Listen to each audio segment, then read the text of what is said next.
ناظرین آداب، real views کے خبرنامے میں آپ کا استقبال ہے۔ آئیے نظر ڈالتے ہیں۔ بی جے پی کے مقامی قائدین کی جانب سے دھمکیاں دینے پر بی آر ایس کے ایک کارکن نے خودکشی کر لی۔ یہ واقعہ ضلع نظام آباد بہمی گل منڈل میں پیش آیا۔ مقامی بی آر ایس لیڈر 45 سالہ راجہ گوڑ پر مقامی بی جے پی کے لیڈرز لکشمی پرسنا، نرسو، مدھو اور مہندر نے انتخابات کے موقع پر ووٹرز میں رقم تقسیم کرنے کا الزام عائد کرتے ہوئے اسے سنگین نتائج کی دھمکی دی تھی۔ دھمکیوں پر دل برداشتہ راجہ گوڑ نے موضع کے مضافات میں واقع ایک مندر کے پاس درخت سے لٹک کر خودکشی کر لی۔ متوفی کے ارکان خاندان نے بی جے پی قائدین کے گھر کے سامنے نعش کے ساتھ احتجاج کیا۔ راجہ گوڑ کے گھر والوں کی شکایت پر پولیس نے بی جے پی لیڈرز کے خلاف کیس درج کر لیا ہے۔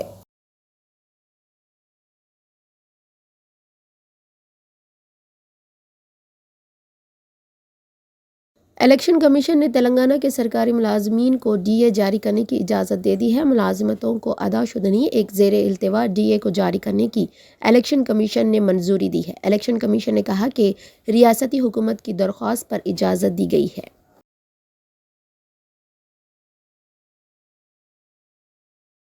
چیف منسٹر تلنگانہ کی دختر و بی آر ایس رکن قانون ساز کونسل کویتا نے اپنے والد اور بھائی کے تعلق سے ایک جذباتی ٹویٹ کیا ہے۔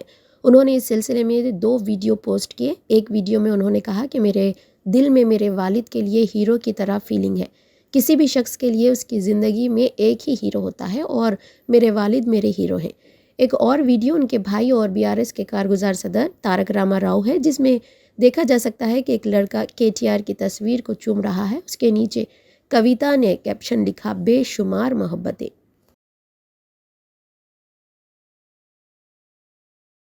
ایک غیر ملکی ورکر کی بقا اور وجود اقامے کی درستگی پر منحصر ہے۔ جب اقامہ ختم ہو جاتا ہے تو ایک غیر ملکی کی زندگی اجیرن بن جاتی ہے۔ صحت کی دیکھ بھال تارکین وطن کے لیے، خاص طور پر دائمی بیماریوں میں مبتلا بلو کالر ورکرز کے لیے تشویش کا باعث ہے، کیونکہ ہیلتھ انشورنس پالیسی جو ان کے اقامے سے منسلک ہوتی ہے، اگر اقامے کی میعاد ختم ہوتی ہے۔ ایسی ہی کچھ صورتحال اب ریاض میں معروف ماربل کمپنی سے تعلق رکھنے والے 180 ہندوستانی ورکرز کی حالت زار دارالحکومت ریاض میں کچھ ہندوستانیوں کے دلوں کو چھو رہی ہے۔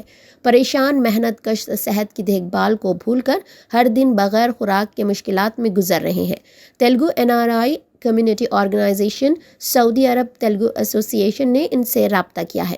موسم سرما کے دوران ان کی صحت کی دیکھ بھال کے بارے میں فکر مند ہے، کیونکہ ان میں سے اکثر دائمی بیماری میں مبتلا ہیں۔ ایسوسی ایشن نے جمعے کو جنرل میڈیکل سینٹر کے تعاون سے ایک ہیلتھ کیمپ کا انعقاد کیا۔ ایسوسی ایشن کے جنرل سیکریٹری مزمل شائخ نے کہا کہ ہم کچھ عرصے سے ان ورکرز کو ضروری اشیاء فراہم کر رہے ہیں، تاہم سردیوں کے موسم میں ہم نے جنرل میڈیکل سینٹر اور پروفیسر خالد سلمان کے تعاون سے ایک ہیلتھ کیمپ کا انعقاد کیا ہے۔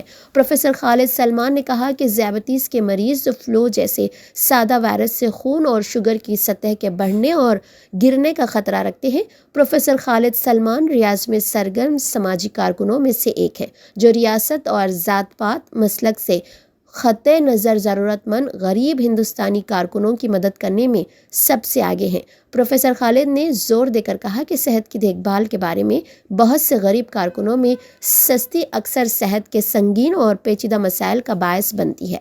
اس کے علاوہ کچھ فرموں کی طرف سے طبی انشورنس اور مناسب صحت کی کوریج کی کمی بھی صحت کی دیکھ بھال تک رسائی میں رکاوٹ ہے۔ ڈاکٹر زرین رحمان اور ڈاکٹر جنید نے رضاکارانہ طور پر مریضوں کی طبی خدمات، ان کی صحت کی جانچ کی اور ضروری ادویات فراہم کرنے کے علاوہ مختلف معائنے کروائے۔ ان کی مدد ٹینسن نیبل خواجہ نے کی۔ ایسوسی ایشن کی اوشا یرنا نے ایک پیرامیڈک کے طور پر رضاکارانہ طور پر نرسنگ کی خدمات انجام دی۔ آنند پکوری، سوریا راؤ، جانی باشا یرنا، سمیع اللہ، مرزوق خان، ایسوسی ایشن کے فرید خان نے بھی ہیلتھ کیمپ کے انعقاد میں اپنی خدمات پیش کی۔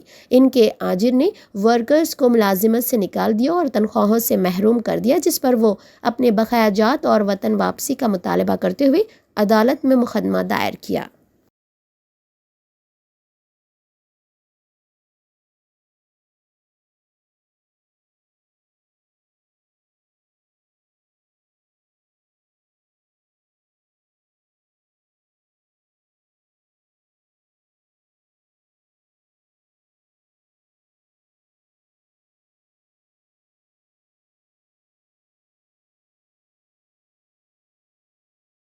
تلنگانہ اسمبلی کی 119 نشستوں پر 30 نومبر جمعرات کو ہوئی رائے دہی کے بعد ووٹوں کی گنتی کا آغاز اتوار 3 دسمبر کو صبح 8 بجے سے ہوگا، جس کی تیاریاں تقریباً مکمل ہو چکی ہے۔ پولیس عہدیداروں نے عوام سے اپیل کی ہے کہ وہ نتائج کے اعلان کے بعد اپنے امیدواروں کی کامیابی کی خوشی میں نظم و ضبط کا مکمل خیال رکھیں، دلزاری والے نعروں اور خوفناک آتش بازی سے گریز کریں۔ ٹریفک میں خلل اندازی پیدا کرنے والوں سے قانون کے مطابق سختی سے نمٹا جائے گا۔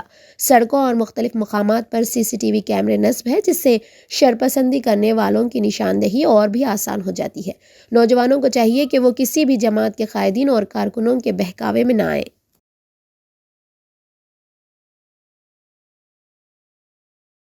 خبروں کو دیکھنے کے لیے آپ دیکھتے رہیے ریئل ویوز چینل کو لائک، شیئر اور سبسکرائب کرنا نہ بھولیں۔